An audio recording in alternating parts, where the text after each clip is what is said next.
കേരളത്തിലെ 4 വർഷ ബിരുദ വിദ്യാർത്ഥികൾക്ക് ഇന്റേൺഷിപ്പിന് 12,000 രൂപ വരെ ഫീസ് ഏർപ്പെടുത്തിയിരിക്കുന്നു.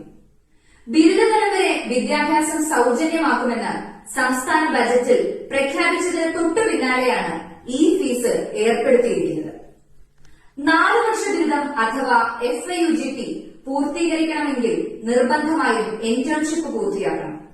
ഇതിന്റെ അടിസ്ഥാനത്തിൽ 4ാം സെമസ്റ്റർ വിദ്യാർത്ഥികൾക്ക് 2026 ഏപ്രിൽ മാസം മുതൽ 60 മണിക്കൂർ ഇന്റേൺഷിപ്പിന് പോകാം. അത്തരത്തിൽ ഇന്റേൺഷിപ്പിന് പോകേണ്ട സ്ഥാപനങ്ങളുടെ ലിസ്റ്റ് സംസ്ഥാന ഉന്നത വിദ്യാഭ്യാസ കൌൺസിൽ പ്രസിദ്ധീകരിച്ചിട്ടുണ്ട്. ഈ സ്ഥാപനങ്ങളെല്ലാം ഫീസ് ഈടാക്കുന്നവയാണ്. 60 മണിക്കൂർ ഇന്റേൺഷിപ്പിന് 12,000 രൂപ വരെ ഫീസ് ഈടാക്കുന്ന സ്ഥാപനങ്ങളാണ് ഉന്നത വിദ്യാഭ്യാസ കൌൺസിൽ ലിസ്റ്റ് ചെയ്തിരിക്കുന്നത്. മാത്രമല്ല, ഇവയൊന്നും വിദ്യാർത്ഥികൾക്ക് സ്റ്റൈപ്പൻഡ് നൽകുന്നില്ല.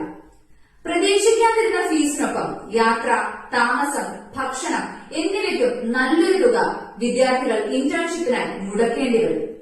ബിരുദ പഠനം സൌജന്യമാക്കുമെന്ന പ്രഖ്യാപനം നടത്തി കയ്യടി വാങ്ങിയ പിണറായി സർക്കാർ വിദ്യാർത്ഥികൾക്ക് നൽകിയ ഇരുട്ടടിയാണ് ഈ ഇന്റേൺഷിപ്പ്. വേനലവധി പോലും റദ്ദു ചെയ്തുകൊണ്ടാണ് ഈ ഇന്റേൺഷിപ്പിന് ഇത്രയധികം സാമ്പത്തികവും പ്രായോഗികവുമായ ബുദ്ധിമുട്ടുകൾ സഹിച്ച് വിദ്യാർത്ഥികൾ പോകേണ്ടി വരുന്നത്. ഇത്ര ബുദ്ധിമുട്ടി ഈ ഇന്റേൺഷിപ്പ് ചെയ്യുന്നത് കൊണ്ട് എന്ത് പ്രയോജനമാണ് വിദ്യാർത്ഥികൾക്കുള്ളത്? ഒന്നുമില്ല. പിന്നെ എന്തിനാണ് ഈ ഇന്റേൺഷിപ്പ്? ഇതിന്റെ കാരണം അറിയണമെങ്കിൽ നമ്മൾ എന്താണ് നമ്മുടെ സംസ്ഥാന സർക്കാർ കൊട്ടിഘോഷിച്ച് നടപ്പിലാക്കിയ FIUGP അഥവാ 4 വർഷ ബിരുദം എന്നറിയണം. നരേന്ദ്രമോദി സർക്കാരിന്റെ ദേശീയ വിദ്യാഭ്യാസ നയം 2020ന്റെ ഭാഗമാണ് 4 വർഷ ബിരുദം. ഉന്നത വിദ്യാഭ്യാസത്തിന്റെ സമ്പൂർണമായ സ്വകാര്യവൽക്കരണവും വാണിജ്യവൽക്കരണവും കേന്ദ്രീകരണവുമാണ് FIUGP ലക്ഷ്യമിടുന്നത്.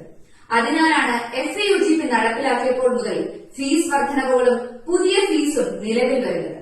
FIUGPയുടെ നടപ്പിലാക്കലോടെ ഡിഗ്രി വിദ്യാഭ്യാസം ചെലവേറിയതായി മാറുമെന്ന് AIDSO തുടക്കം മുതൽ പറഞ്ഞിരുന്നു.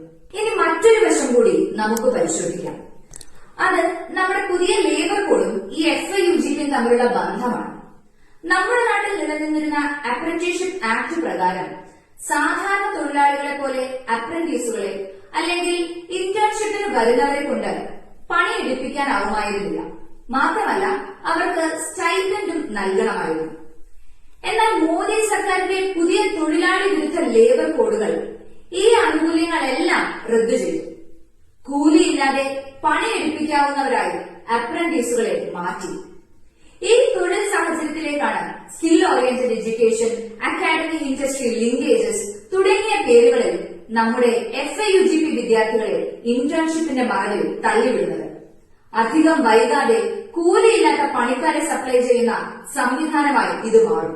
മറുവശത്ത് നിലവിലുള്ള തൊഴിലവസരങ്ങൾ കുറയുകയും ചെയ്യും.